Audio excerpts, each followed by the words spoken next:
नमस्कार दोस्तों, राजस्थान की एक सीट पर उपचुनाव हो रहा है, 12 अंता मांगरोल सीट पर। और इस सीट पर नामांकन के आखिरी दिन भाजपा के उम्मीदवार मोरपाल सुमन ने अपना नामांकन बड़े सादगी तरीके से भर दिया है। दरअसल इस पर सबसे पहले उम्मीदवार की घोषणा कांग्रेस ने की थी और पूर्व मंत्री प्रमोद जैन भाया को इस सीट से लगातार पांचवी बार मैदान में उतारा है, क्योंकि भाया 2 बार इस सीट को जीत चुके हैं और 2 बार नजदीकी अंतराल से हार चुके हैं। वहीं इस सीट पर निर्दलीय के तौर पर नरेश मीणा ने ताल ठोकी है। 23 महीने में तीसरी बार निर्दलीय के तौर पर नरेश मीणा चुनाव लड़ रहे हैं, वे भी तीनों अलग अलग सीटों से। अब यह तो तय है कि इस सीट पर चुनाव जो होना है, मुकाबला जो होना है, वह त्रिकोणीय होना है। और जो ये रण सजा है, वह रण कुछ अलग हटकर होने वाला है। दरअसल कांग्रेस के पास कांग्रेस के नेताओं की ताकत है और प्रमोद जैन भाया की पहचान है।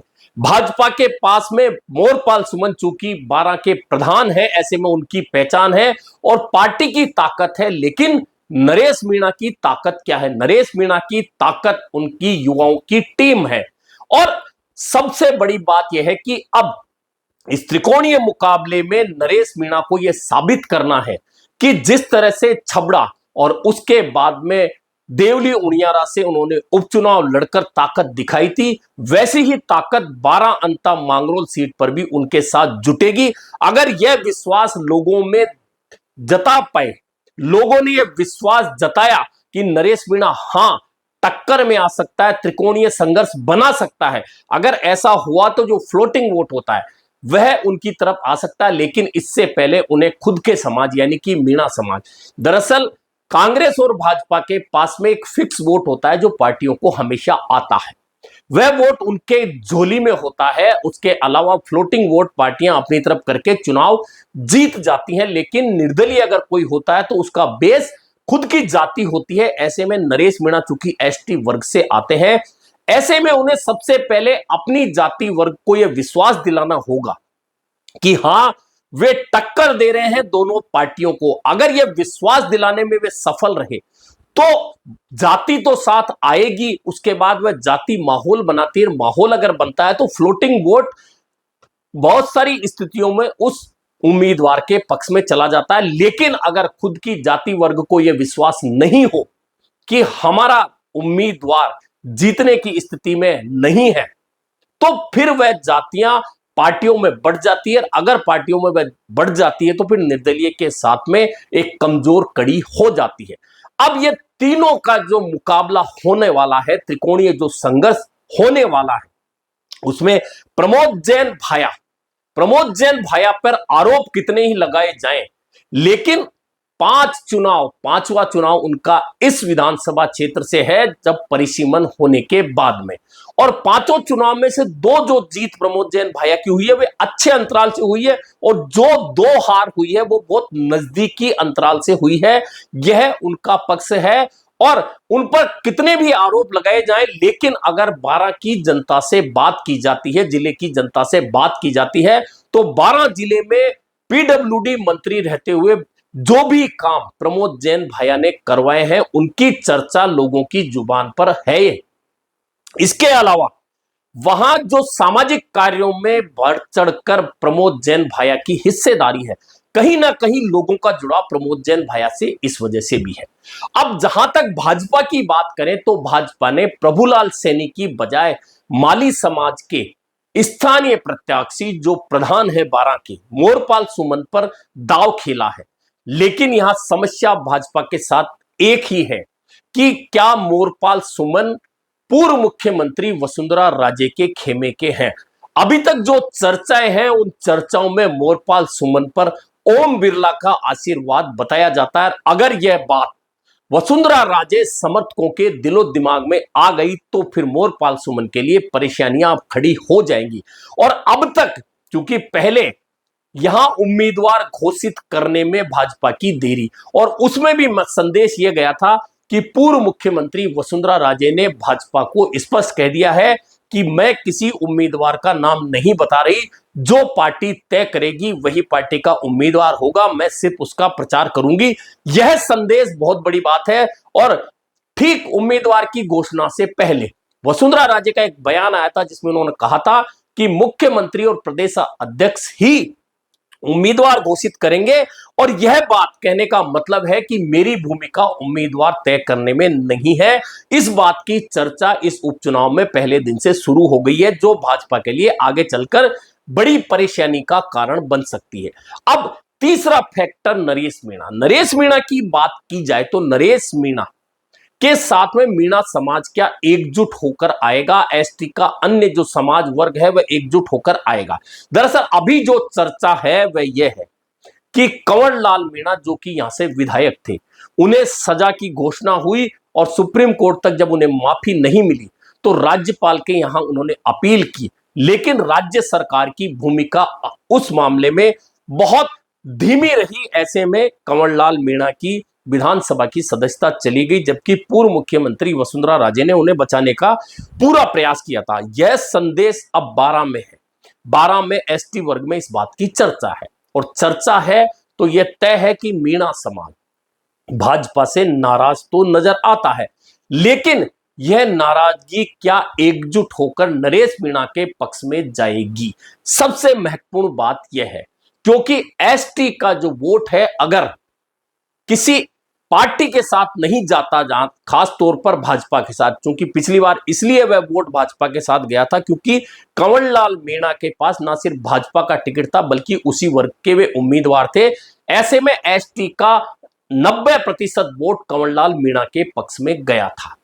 अब अगर भाजपा से उस वोट की नाराजगी है तो क्या वह एकजुट होकर नरेश मीणा के साथ जाएगा?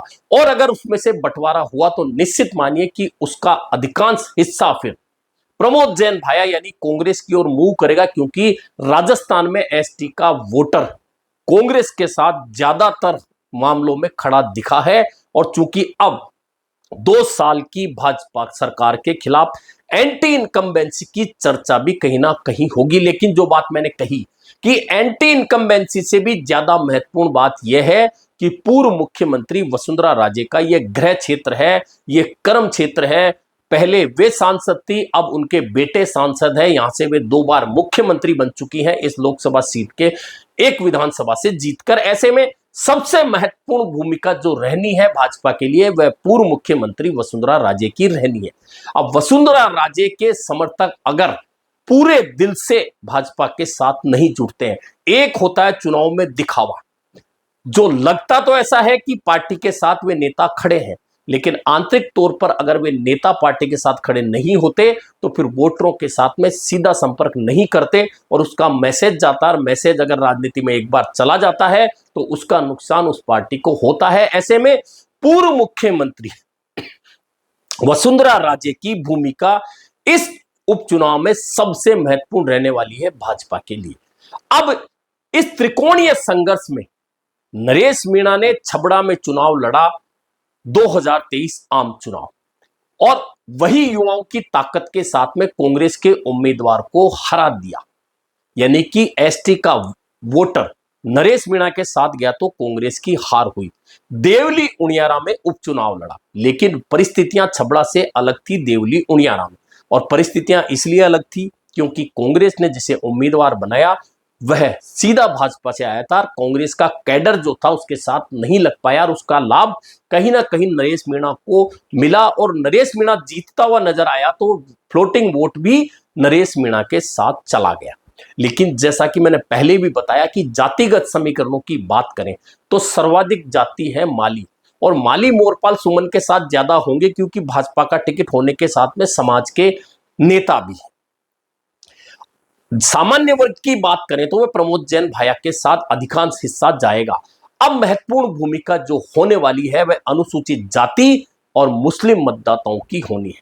नरेश मीणा का पूरा प्रयास है कि वह मुस्लिम मतदाताओं को अपने पक्ष में लाए, लेकिन यह भी तय है कि मुस्लिम मतदाता नरेश मीणा के पक्ष में तभी एकजुट होकर आएगा जब वह जीतते हुए नजर आएंगे या सीधी फाइट में नजर आएंगे। सिर्फ त्रिकोणीय संघर्ष बनाए देने से मुस्लिम नरेश मीणा के पक्ष में जाएंगे यह संभव नहीं होगा। कुछ हिस्सा मुस्लिम उनके साथ जा सकता है, लेकिन अधिकांश हिस्सा अगर नरेश मीणा कमजोर कहीं भी नजर आए पूरी चुनावी गणित में, पूरी रणनीति में, पूरे समीकरणों में, तो फिर वह वोट कांग्रेस के पक्ष में चला जाएगा। यानी कि अभी चूंकि आज अंतिम तिथि है नामांकन दाखिल करने की, 2 दिन बाद में सारी तस्वीर साफ हो जाएगी। जब नामांकन वापसी हो जाएगी, पर्चे जिसके खारिज होने होंगे वे हो चुके होंगे, उसके बाद में पार्टियां अपनी रणनीति बनाएंगी और नरेश मीणा उस रणनीति के बीच में से निकलकर खुद को कैसे लोगों के बीच में जाकर साबित करेंगे, यह सबसे महत्वपूर्ण कड़ी रहने वाली है। लेकिन बार बार बात वही है कि नरेश मीणा के लिए यह चुनाव बहुत महत्वपूर्ण है। हालांकि नरेश मीणा के साथ में एक मजबूत कड़ी है तो कमजोर कड़ी भी है। मजबूत कड़ी उनके साथ में युवाओं की ताकत है जो हमेशा रहती है, लेकिन कमजोर कड़ी उनकी जबान है, उनके बयान है जो पहले भी दिए गए, पिछले दिनों भी दिए गए, इस चुनाव में नामांकन के बाद भी उनके जो बयान है, उन बयानों का असर कहीं ना कहीं लोगों के बीच आता है और वे कहते हैं कि गंभीरता, राजनीतिक गंभीरता नरेश मीणा नहीं दिखा पाते। यह उनकी कमजोर कड़ी बना हुआ है।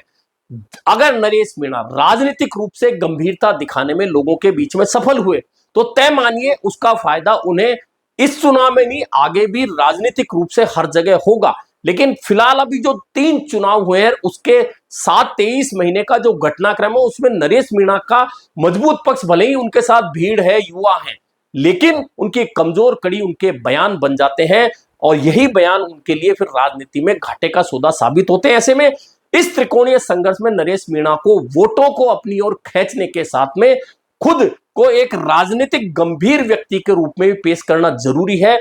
ऐसा करने में नरेश सफल रहे तो निश्चित मानिए कि यह चुनाव बहुत ज्यादा त्रिकोणीय संघर्ष वाला नहीं बल्कि बहुत नजदीकी टक्कर वाला भी हो जाएगा।